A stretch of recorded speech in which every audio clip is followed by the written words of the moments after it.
देखो, सबसे पहले बड़े महत्व का प्रश्न यह है कि भगवान राम जो है वो ईश्वर हैं या मनुष्य? भगवान श्री राम के विषय में दोनों बातें प्रचलित हैं। कुछ लोगों का आग्रह है कि श्री राम मनुष्य हैं, महापुरुष हैं, बड़े श्रेष्ठ चरित्र वाले,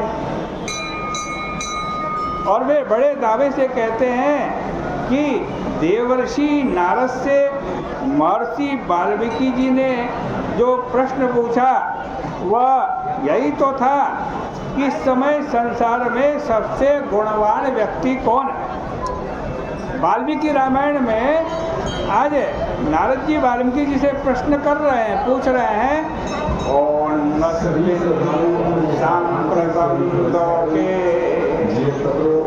गुणवान कश्च वीर्यवान धर्मज्ञश्च कृतज्ञश्च सत्यवाक्यो दृढ़व्रतः।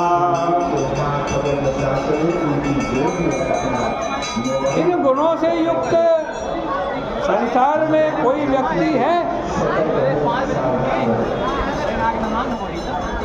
और तब महर्षि वाल्मीकि के समक्ष देवर्षि नारद ने श्री राम के चरित्र का वर्णन किया। इसका तात्पर्य है कि श्री राम महामानव है और उनमें विशिष्ट गुण है, इसलिए हम उनकी पूजा करते हैं। और दूसरे पक्ष का आग्रह है कि राम जी मानव नहीं है, राम जी साक्षात ईश्वर हैं, अनंत कोटि ब्रह्मांड नायक है राम जी। अब आप जरा इस पर भी एक दृष्टि डालें कि रामचरितमानस की विलक्षणता यह है, इसमें एक सांकेतिक भाषा का प्रयोग किया गया।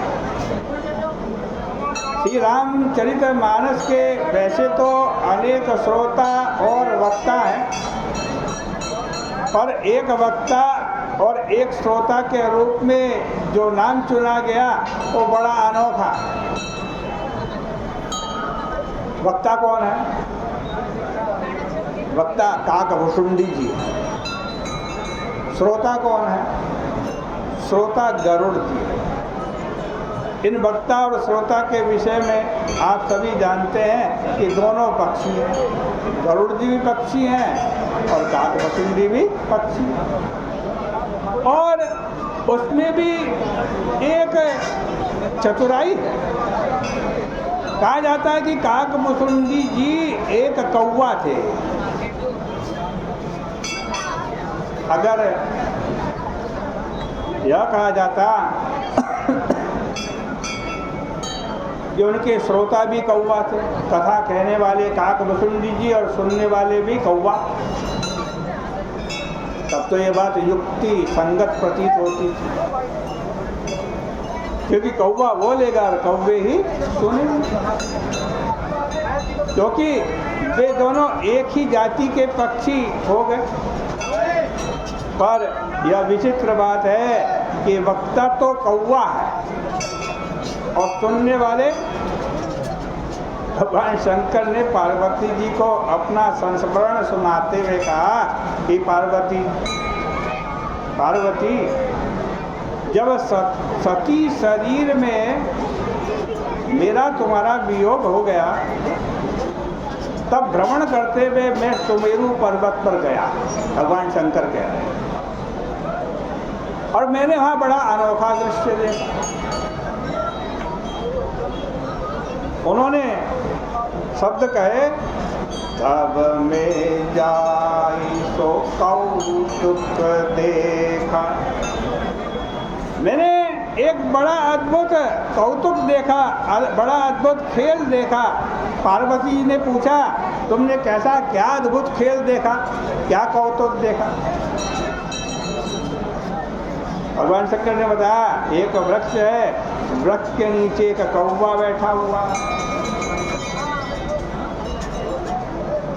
वैसे चुनाव भी बड़ा अनोखा किया गया। बोलने वाला कौवा, सुनने वाले हंस, गरुड़ जी, क्योंकि अगर देखो वक्ता का कंठ बड़ा मधुर है तो सुनने वाले को बड़ा रस आता। यदि कोई सुंदर कंठ से, सुंदर गले से पाठ करे तो आनंद आता, सुख मिलता। और व्यंग यह है कि कथा कहने वाला कौन चुना गया? कौवा चुना गया। कथा चुनने वाला कौवा, काग। अगर कोई सबसे कर्कश कंठ वाला पक्षी माना जाता है, जिसका सबसे कर्कश कंठ है, तो पक्षी कौवा होता है भाई, जिसका सबसे कर्कश कंठ होता है।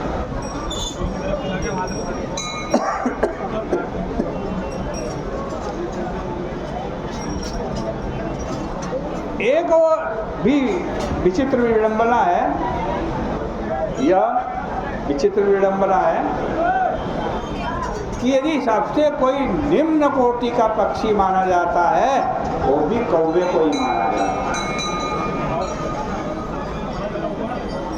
और शंकर जी ने कहा कि कौवा कथा कह रहा था, तो पार्वती जी ने पूछा, जब कौवा कथा सुना रहा था तो सुनने वाले भी कौवे होंगे? भगवान शंकर ने कहा, नहीं नहीं पार्वती, सुनने वाले कौवे नहीं थे। यही तो आश्चर्य है। मैंने जब जाकर देखा तो दिखाई यही पड़ा, क्या? सुनहि सकल मति विमल मराला, सुनहि सकल मति विमल मराला। जितने हंस थे वे श्रोता बने हुए कथा सुन रहे थे। कौवा कथा कह रहा और हंस कथा सुन रहा।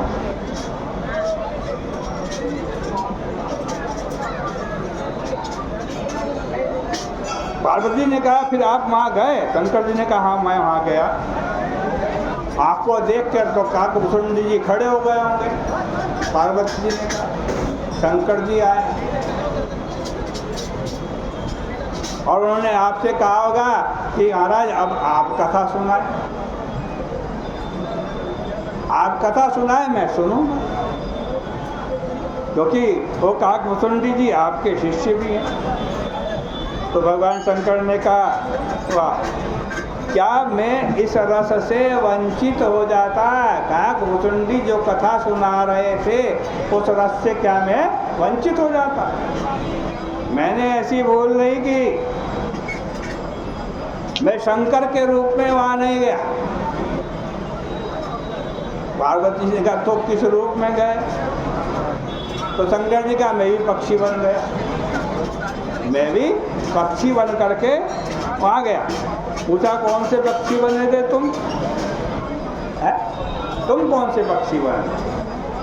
अब कछु काल मराल तनो, धरित कीन निवास, और सुने सकल रघुपति चरित, होनी आयऊं कैलाश। मैं भी उन हंसों में एक हंस बन करके बैठ गया। भगवान शंकर कह रहे हैं, मैं भी उन हंसों में एक हंस बन करके बैठ गया। मुझे लगा कि काकभूषुंडी को यह जानकर संतोष होगा कि मैं नीचे बैठकर कथा सुन रहा और वे सुनाते रहे। इसलिए काकभूषुंडी को बिना संकोच में डाले मैं उनसे बिना मिले ही चला आया। वहाँ मिला भी नहीं उनसे, है? अब पार्वती जी को संदेह हुआ कि जब कौवा बोलता होगा तो वो अपने कंठ से ही तो बोलता होगा।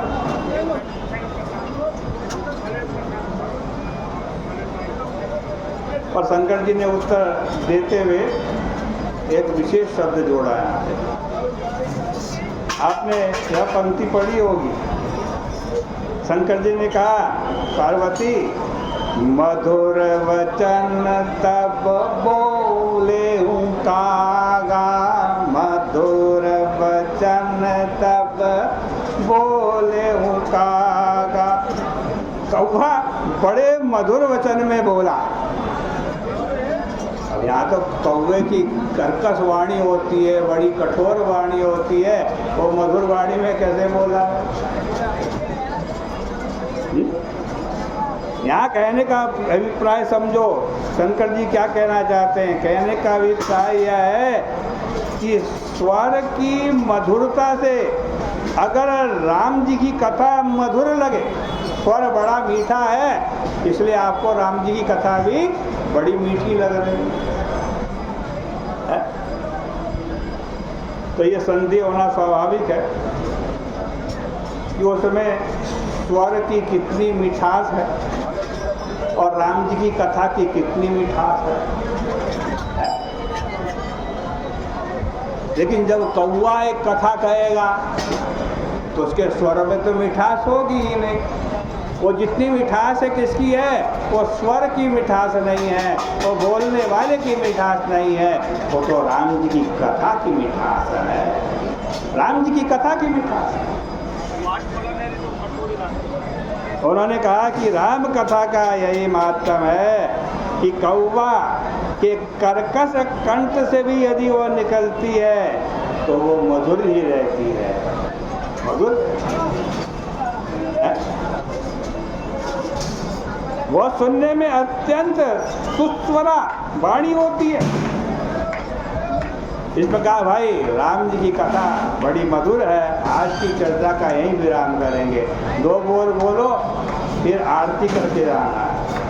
मधुर मधुर नाम सीताराम सीताराम, मधुर मधुर नाम मधुर मधुर नाम सीताराम सीताराम, मधुर मधुर नाम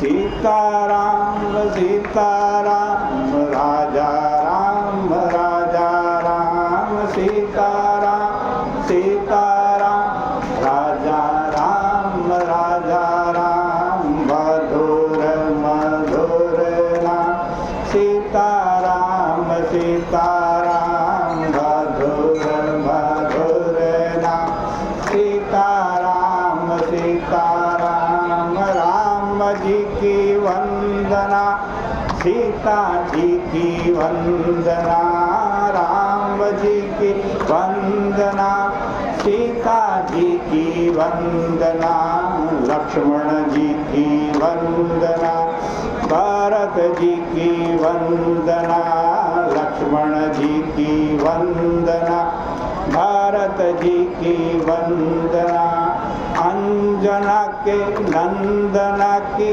बार बार वंदना, अंजना के नंदना की बार बार वंदना, मधुर